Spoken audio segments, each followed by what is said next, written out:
welcome students. In previous video, we came to know about land, soil and water. The chapter name is Land, Soil and Water, Natural Vegetation and Wildlife. This is the second chapter of geography of your class. So in previous video, we came to know about land, soil and water. Now today's topic is natural vegetation and wildlife. So first of all, we come to know about natural vegetation. Natural vegetation means the plants which grow without any interruption of human being. These are called vegetation, natural vegetations.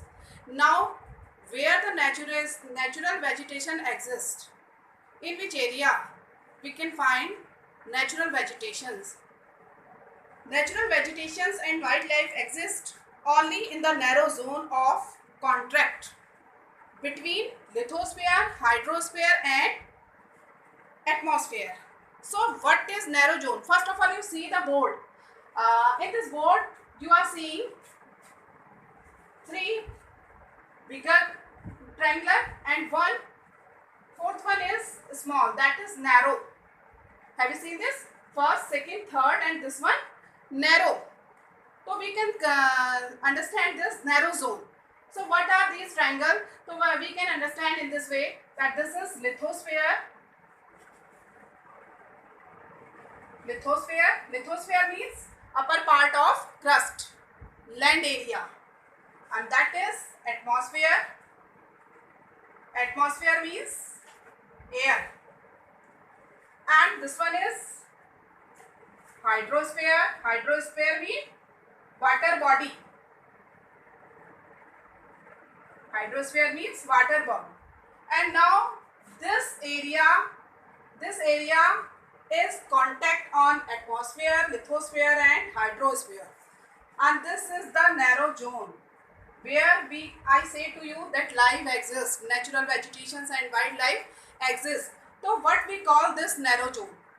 This narrow zone is called biosphere. What is biosphere? Biosphere means where the life exists. Means for life survival we need water, air and land. So all these things, land, water, air, we can get in this area. So this area is called biosphere. I shaded this portion. So this is narrow zone where life exists. Is it clear? And you have read already this in previous class. Three component: atmosphere, lithosphere, hydrosphere and biosphere. So biosphere is a narrow zone where life exists.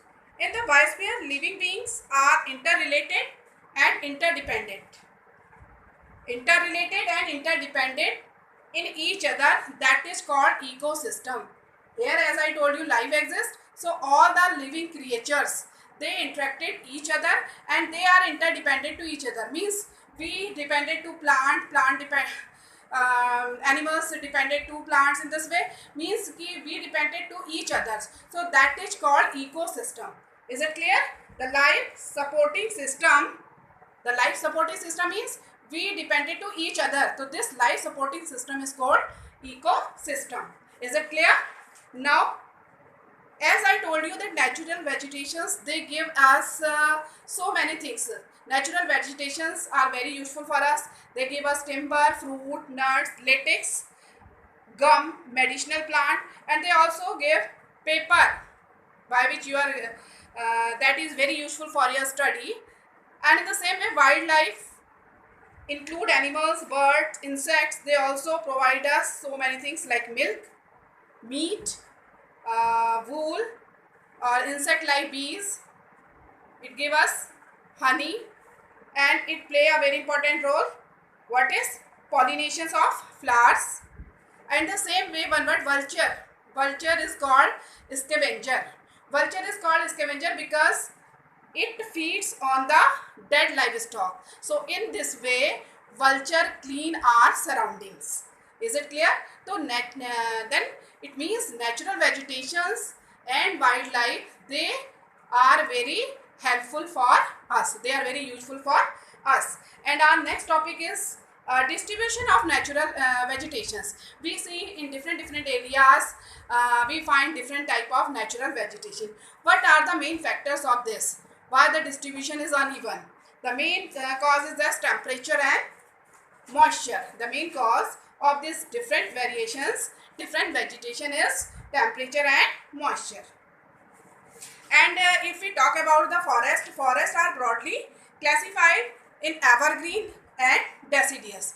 Evergreen forest and deciduous forest. Evergreen means by the name we can see that the plants where we find throughout the year green, that is called evergreen. And deciduous forest, they shade their leaves in a particular of time, and sometime we find the trees are barren with the without we can say without the leaves, because the leaves of such type of plants shade down in a particular time period. But in evergreen period there are varieties of plants and they shade their leaves in different time, so that this type of forest remains throughout the evergreen. Thank you.